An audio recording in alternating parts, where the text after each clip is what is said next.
Today we're visiting the second oldest university in Europe and in the world, and it houses Europe's oldest public library. We are in Spain, in Salamanca, and this is my Barrio, my Mundo. Welcome to Salamanca, and this is one of the must-sees, almost a shrine in the city, the Universidad de Salamanca. Let's visit. Join me. Before we enter, let's devote our attention to the facade, which is a large, flat and richly decorated surface that spans the front of this main building. Notice the decorative elements, including the plateau styles, and reflects the fine, delicate, and elaborate details reminiscent of silver work. The heraldic symbols displayed are the symbols of the Catholic monarchs, Ferdinand and Isabella, including the eagle of St. John. Reliefs and sculptures. It's adorned with numerous reliefs depicting religious scenes, saints, and scholarly figures. Iconography, medallions, featuring busts of historical figures, and the detailed friezes and pilasters that frame the different sections of the facade.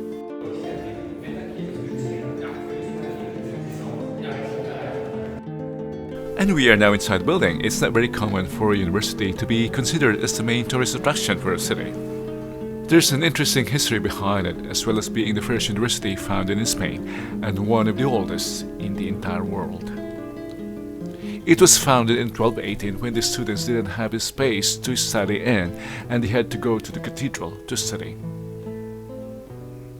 Did you know that Hernán Cortés, the conquistador of Mexico, studied here?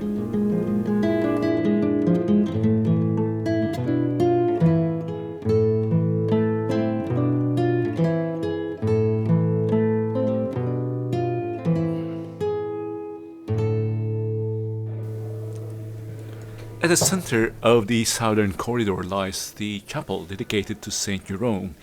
This is the third chapel to be built here during the building's history. The building, which houses the chapel today, was begun in 1761, adorned with red velvet brought in from Granada. On the right-hand side, we find the tomb of the master Fray Luis de León. And now onto the second floor for more visual and cultural treat and history.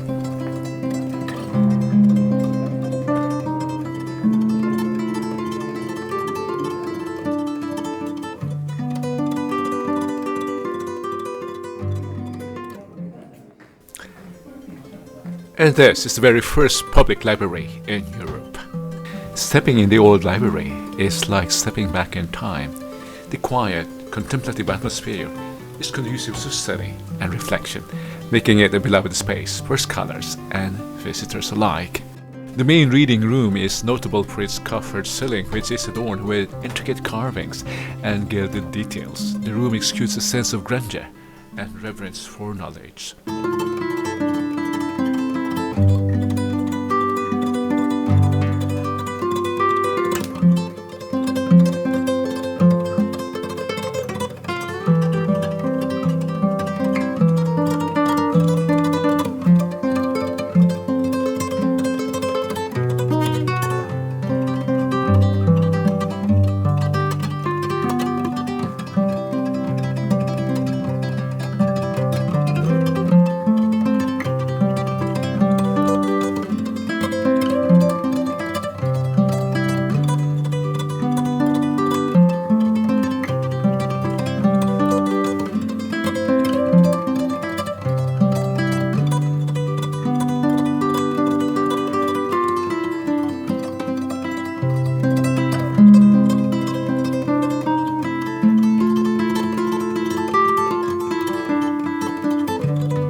We're now going down, exiting this building, through the store, and we'll go to the Escuelas Menores.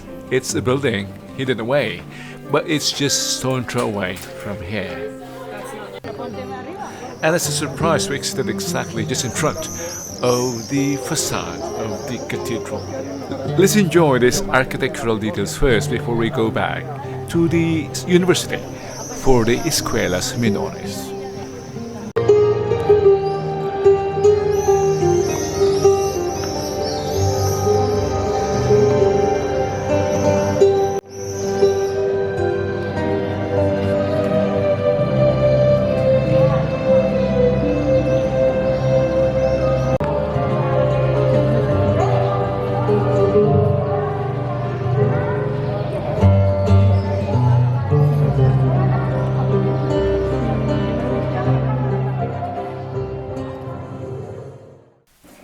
And we are here, as its name states, pre-university courses are taught here. In other words, high school studies. But it has recently been used for the teaching of some university courses. This school was built in 1428, 2 centuries after the university was inaugurated. This building is located around a patio, which is in its center, has a fountain and a lawn, and around it there are several arches resting on numerous columns distributed around the square.